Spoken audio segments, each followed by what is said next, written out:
Chapter 11. After Jesus had finished instructing his 12 disciples, he went on from there to teach and preach in the towns of Galilee. When John heard in prison what Christ was doing, he sent his disciples to ask him, "Are you the one who is to come, or should we expect someone else?" Jesus replied, "Go back and report to John what you hear and see. The blind receive sight, the lame walk, those who have leprosy are cured, the deaf hear, the dead are raised, and the good news is preached to the poor.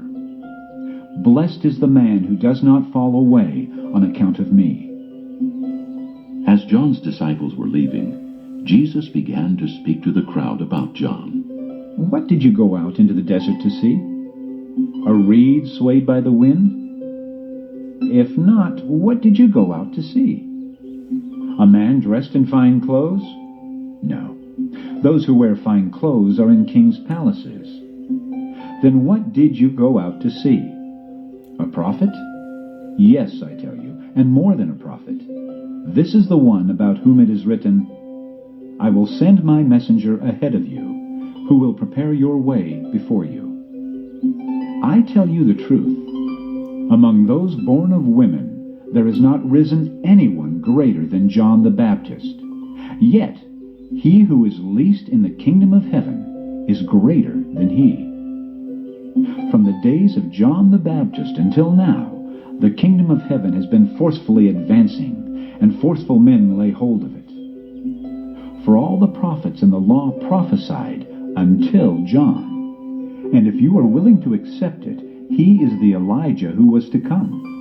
He who has ears, let him hear."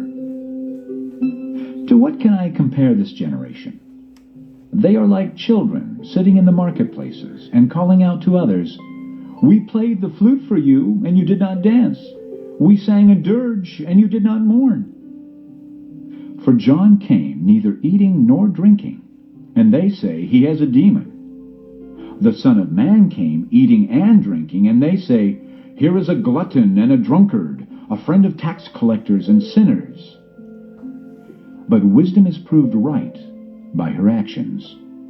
Then Jesus began to denounce the cities in which most of his miracles had been performed, because they did not repent. "Woe to you, Chorazin! Woe to you, Bethsaida! If the miracles that were performed in you had been performed in Tyre and Sidon, they would have repented long ago in sackcloth and ashes. But I tell you, it will be more bearable for Tyre and Sidon on the day of judgment than for you. And you, Capernaum, will you be lifted up to the skies? No, you will go down to the depths. If the miracles that were performed in you had been performed in Sodom, it would have remained to this day.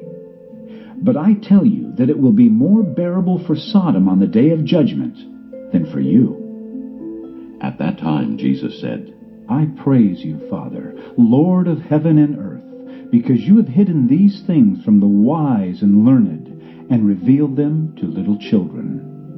Yes, Father, for this was your good pleasure. All things have been committed to me by my Father. No one knows the Son except the Father, and no one knows the Father except the Son, and those to whom the Son chooses to reveal him. Come to me, all you who are weary and burdened, and I will give you rest. Take my yoke upon you, and learn from me, for I am gentle and humble in heart, and you will find rest for your souls. For my yoke is easy, and my burden is light."